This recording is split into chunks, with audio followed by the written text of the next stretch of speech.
कामरगाव हे वाशिम जिल्ह्यातील महत्त्वाचे व्यापारी केंद्र. मात्र या ठिकाणी सुरक्षेचा पूर्णपणे बोजवारा उडाल्याचे चित्र समोर आले आहे. 28 फेब्रुवारीच्या रात्री अमरावती येथील रहिवासी योगेश दिलीपराव ठाकरे यांनी नेहमीप्रमाणे आपले सोन्या चांदीचे दुकान बंद केले. मात्र 1 मार्च रोजी पहाटे 5:30 वाजताच्या सुमारास दुकान फोडल्याची माहिती मिळताच एकच खळबळ उडाली.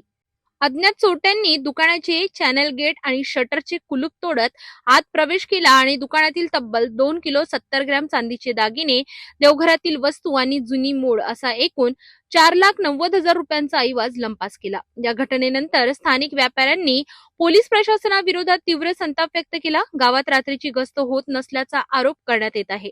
पूर्वी पोलीस चौकीत दिवसा 3 आणि रात्री 2 कर्मचारी तैनात असायचे. मात्र आता एवढ्या मोठ्या गावाची सुरक्षा केवळ एका कर्मचाऱ्यावरच सोपविण्यात आल्याची धक्कादायक बाब समोर आली आहे. ठाकरे ज्वेलर्सचा संचालक शैलेश दिलीपराव ठाकरे काल मध्यरात्री रात्री 3:15च्या दरम्यान दुकानात चोरी झालेली आहे. दुकानातील साधारण 1 घंटा चोरी करून त्यांनी माझ्या दुकानातील चांदीचा पूर्ण माल जवळपास 5-5.5 लाख रुपयाचा माल चोरून नेलेला आहे. तरी पण याच्या अगोदरही कामरगावातील सराफा व्यावसायिक मधील सोनारे दुकान 3 वेळा चोरी होऊन अजूनही कारवाई झालेली नाही आहे.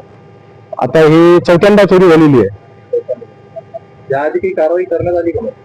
कारवाई झालेली आहे ती, पण काही त्यांचा निर्णय लागलेला नाही अजून चोरीचा. चोऱ्या पकडल्या नाही गेल्या अजून.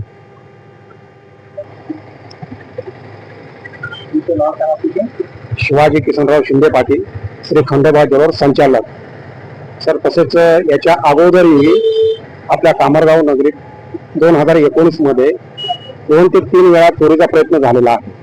पण याच्या अगोदर चोर सापडले किंवा नाही ते पोलीस प्रशासनालाच माहिती आणि ह्या घटना तसेच वारंवार घडत आहेत. तर याच्याकडे पोलीस प्रशासनाने जातीनं लक्ष द्यावे. तसेच कामरगाव पोलीस चौकीला स्टाफ वाढवण्यात यावा. आणि पेट्रोलिंग होते का इथे?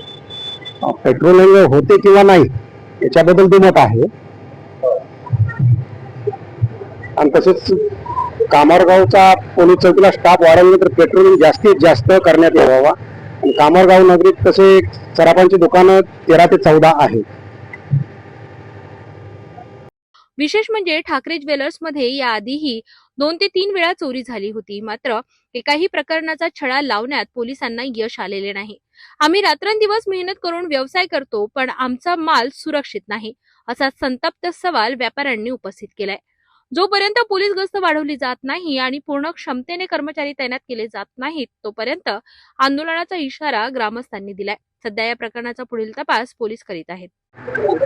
कामरगाव हे तालुका लेवलचं गाव आहे, त्यामुळे आमच्या इथं कसं आहे, तालुका लेवलचं गाव आहे, त्यामुळे आमच्या इथं पोलीस प्रशासन जे आहे हे कमी आहे. त्याच्यामुळे आमच्या इथं आमची मागणी आहे सगळी व्यापारी लोकांची की कामरगावमध्ये पोलिसांची जी संख्या आहे ती वाढवावी. कारण की बाजारपेठ बरीच मोठी आहे. आज आमचं गाव हे तालुका लेवलचं गाव आहे, त्यामुळे आमच्या इथं वारंवार अशा घटना घडून राहिल्या आहे. आमच्या इथं माझ्याही दुकानात माझा प्रयत्न झाला होता चोरीचा, पण ते काही माणसाच्या निदर्शनात आल्यामुळे तो प्रयत्न टळला. तसंच आमचं हेच मागणं आहे की प्रशासनानं याच्यावर लक्ष देऊन म्हणजे पोलिसांची जी संख्या आहे ही रात्रीच्या वेळेस वाढून द्यावी, ही आमची मागणी आहे सगळ्या व्यापारी लोकांची. माझं नाव निलेश गोपाळ हिरोडकर ज्वेलर्स माझं दुकान आहे. 2 वर्षाअगोदर माझं दुकान 3 वेळा फुटल्या गेलं आहे आणि याच्यावर कारवाई अद्याप गमती झालेली नाही आहे. 3 वेळा हे झालेलं आहे. 3 वेळा उंच नाही, याच्यावर अद्याप तपास लागला नाही आहे चोरीचा.